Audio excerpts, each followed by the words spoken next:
Iran के supreme leader Ayatollah Ali खामनाई मंजर आम पर आ गए। ईरान जौहरी प्रोग्राम दोबारा शुरू कर सकता है, अमेरिकी सदर डोनाल्ड ट्रंप का बयान। अल-कसाम ब्रिगेड के नए सरबराह, गजा मुआहिदे में रुकावट, अमेरिकी अखबार का इंकशाफ, इस्राइली हुकूमत और फौज आमने सामने। नेतन्याहू अपने आर्मी चीफ पर चिल्ला उठा, तहलका खेज इंकशाफात सामने आए। मस्जिद अक्सा हमारी रेड लाइन है, हर कीमत पर दिफा करेंगे। हमास की जानिब से ऐलान, इसराइल का गजा जंगबंदी मुज़ाकरात के लिए वक्त कतर भेजने का ऐलान। लेकिन हमास की शराइत पर एतराज। हमास की शराइत क्या है, आज की इस वीडियो में हम ये भी बात करेंगे। और साथ साथ बेन गुवेर ने जंगबंदी की तजवीज मुस्तरद कर दी, गजा पर कब्जे का मुतालबा दोहरा दिया। इसराइल की धमकियों में आकर हथियार नहीं डालेंगे, हिजबुल्लाह के सरबराह का पैगाम सामने आ गया। यमन का इसराइल पर एक और मिसाइल हमला, बेन गुरियन एयरपोर्ट की परवाजें मुअत्तल। इस व्लॉग में इन तमाम अपडेट्स पर तफसीलन बात करेंगे। आप देख रहे हैं 92 डिजिटल और मैं हूं ज़ौक अहमद। नाज़रीन, ईरान के सुप्रीम लीडर आयतुल्लाह अली खामनाई तवील अरसे तक अंडरग्राउंड रहने के बाद मंजर आम पर आ गए। उन्होंने हफ्ते के रोज तेहरान की इमाम खुमैनी मस्जिद में आशूरा की मुनासबत से मुनक्किदा मजहबी तकरीब में शिरकत की, जो इसराइल और ईरान के दरमियान 12 रोजा जंग के बाद उनकी पहली अवामी शिरकत है। सुप्रीम लीडर आयतुल्लाह अली खामनाई की वीडियो ईरानी सरकारी मीडिया ने नशर की, जिसमें उन्हें मस्जिद में दाखिल होते हुए दिखाया गया। हाजिरीन ने खड़े होकर उनका इस्तकबाल किया, जबकि खामनाई ने हाथ हिलाकर और सर हिलाकर उनके नारों का जवाब दिया। इसराइल से जंग के आगाज में 13 जून के बाद वो अवामी मंजरनामे से गायब रहे थे और उनके तमाम बयानात पहले से रिकॉर्ड शुदा नशर किए जा रहे थे। 22 जून को अमेरिका ने इसराइली हमलों की हिमायत करते हुए ईरान के 3 अहम जौहरी मराकज़ को निशाना बनाया था। अमेरिकी सदर डोनाल्ड ट्रंप ने समाजी राब्तों की वेबसाइट पर कहा था कि हम जानते हैं कि आयतुल्लाह कहां हैं, मगर फिलहाल उन्हें कत्ल करने का कोई इरादा नहीं। 26 जून को सरकारी टीवी पर नशर होने वाले एक रिकॉर्ड शुदा पैगाम में आयतुल्लाह खामनाई ने अमेरिकी सदर की तरफ से ईरान के हथियार डालने की अपील को मुस्तरद करते हुए कहा कि हमने कतर में अमेरिकी अड्डे पर हमला करके अमेरिका के मुंह पर तमाचा मारा है। ट्रंप ने बाद में जवाब देते हुए कहा, आप एक साहिब ईमान इंसान हैं, अपने मुल्क में आपको बड़ी इज्जत हासिल है, मगर सच बोलना पड़ेगा कि आपको बुरी तरह शिकस्त हुई। ईरान ने एतराफ़ किया है कि हालिया जंग में 900 से ज़ायद ईरानी शहरी शहीद हुए, जबकि हज़ारों जख्मी हुए। ईरान के जवाबी मिसाइल हमलों में इसराइल में कम अज़ कम 30 सेहोनी हलाक हुए और 1000 जख्मी हुए। ईरान और इसराइल के दरमियान 24 जून को जंगबंदी नाफिजुल अमल हुई। इसके बाद ईरान ने अपने जौहरी मराकज़ को पहुंचने वाले शदीद नुकसान की तस्दीक की और अक़वाम मुत्तहिदा के जौहरी निगरान इदारे को इन मराकज़ तक रसाई देने से इनकार कर दिया। लेकिन जो सब कुछ में ईरान ने किया वो ये था कि अमेरिका या इसराइल का कोई भी ऐसा मंसूबा वो कामयाब नहीं होने दिया। 2 मंसूबे जो बड़े मंसूबे थे, जो अमेरिका और इसराइल फौरन चाहते थे, एक तो रिजीम चेंज हो जाए ईरान के अंदर, और वो बात इस तरह थी कि या तो खामनाई को खुदा ना खास्ता शहीद कर दिया जाए, या दूसरी जानिब किसी तरह ईरान के जो एटमी प्रोग्राम है उसको मुकम्मल तबाह कर दिया जाए, या फिर अवाम के अंदर से एक ऐसी लहर उठे एहतजाज की जिसकी वजह से वहां पर रिजीम चेंज हो जाए। अब ना तो एटमी तंसीबात को मुकम्मल तबाह किया जा सका और ना ही वहां पर रिजीम चेंज हुई, बल्कि मुश्किल के वक्त में वो कौम इकट्ठे खड़ी हो गई और उसने भरपूर जवाब दिया। अब यह बात काबिल जिक्र है कि ईरान और अमेरिका जंग शुरू होने से कबल जौहरी मुआहिदे के हवाले से मुज़ाकरात कर रहे थे। अमेरिकी सदर डोनाल्ड ट्रंप ने कहा है कि ईरान का जौहरी प्रोग्राम मुकम्मल ख़त्म कर दिया, लेकिन ईरान उसे दोबारा शुरू कर सकता है। कहा कि वो पीर को इसराइली वज़ीर आज़म के दौरे के मौके पर उनसे ईरान से मुतल्लिक बात करेंगे। अमेरिकी सदर डोनाल्ड ट्रंप ने दावा किया है कि ईरान का जौहरी प्रोग्राम मुकम्मल तौर पर ख़त्म करवा दिया गया है, ताहम उनके बकौल ईरान मुस्तकबिल में इसे दोबारा शुरू कर सकता है। वाशिंगटन में सहाफ़ियों से गुफ्तगू करते हुए सदर ट्रंप ने कहा कि वो पीर को इसराइली वज़ीर आज़म के दौरा अमेरिका के मौके पर उनसे ईरान से मुतल्लिक तफसीली बातचीत करेंगे। दूसरी जानिब गजा में हमास के अस्करी विंग अल-कसाम ब्रिगेड्स के नए सरबराह अजीजुद्दीन अल-हद्दाद गजा मुआहिदे में एक रुकावट बनकर सामने आए हैं, जिसके बारे में अमेरिकी अखबार न्यूयॉर्क टाइम्स ने यह इंकशाफ किया है। अमेरिका की जानिब से इसराइल और हमास के दरमियान जंगबंदी पर जोर देने के बावजूद फैसला अब अजीजुद्दीन पर मुनहसर है, जो गजा में हमास के अस्करी विंग के नए सरबराह हैं। अब अमेरिका या अमेरिकी अखबार इसको रुकावट कह रहे हैं, लेकिन बात तो यह है कि वो अपने सच और हक के लिए खड़े हैं। इस्राइली अफवाज के हाथों याहिया सिनवार की शहादत के बाद अल-हदाद को क़यादत सौंपी गई। यह इंकशाफ एक आला मशरिक़ वस्ता के इंटेलिजेंस ऑफिसर और 3 इसराइली दिफाई हुकाम ने किया, जिन्होंने नाम जाहिर न करने की शर्त पर हसास मालूमात फराहम की। इसराइली फौज के तर्जुमान ब्रिगेडियर जनरल एफी डेफरन ने जुमेरात को तस्दीक की कि अल-हदाद हमास के नए रहनुमा है। अखबार के मुताबिक अजीजुद्दीन अल-हदाद को हमास की हुकूमत को ख़त्म करने की इसराइली कोशिशों का सख्त मुखालिफ समझा जाता है। इसराइली फौजी इंटेलिजेंस के साबिक ऑफिसर माइकल मैशल्टन का कहना है कि उनकी वही सुर्ख लकीरें हैं जो उनसे पहले वालों की थी। अजीजुद्दीन अल-हदाद का ताल्लुक गजा शहर से है, जहां वो मुकीम है। एक मशरिक़ वस्ता के इंटेलिजेंस ऑफिसर के मुताबिक अल-हदाद ने हालिया हफ्तों में कहा है कि या तो वो इसराइल के साथ एक बाइज्जत मुआहिदा हासिल करेंगे या ये जंग आज़ादी या शहादत की जंग बन जाएगी। इसराइल खुद बर्बादी का शिकार हो चुका है। इसराइली फौज, वज़ीर आज़म और वज़रा के दरमियान गजा में जंग जारी रखने के तरीक़ाकार पर बुनियादी इख्तलाफ पैदा हो गया।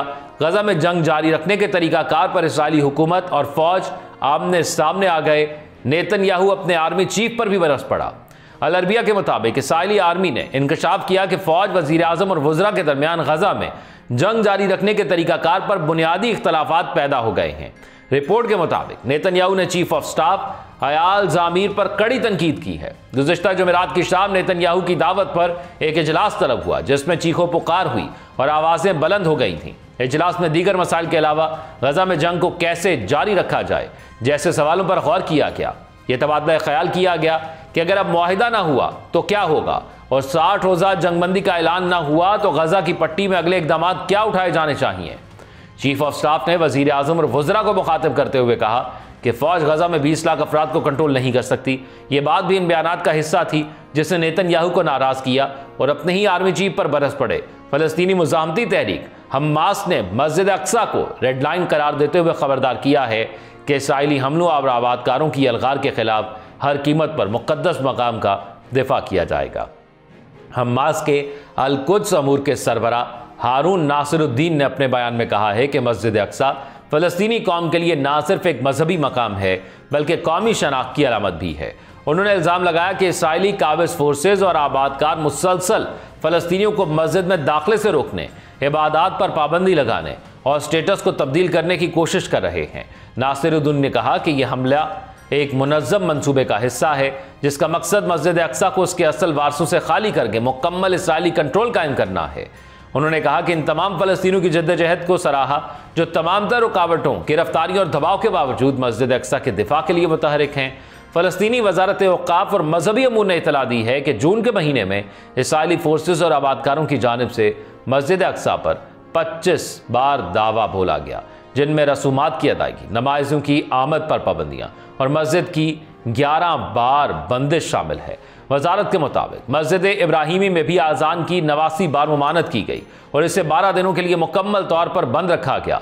इन इक़दामात को इंसानी हकूक़ की तंजीमों ने मजहबी तफरीक और मुक़द्दसात के खिलाफ मुनज़्ज़म पॉलिसी करार दिया है।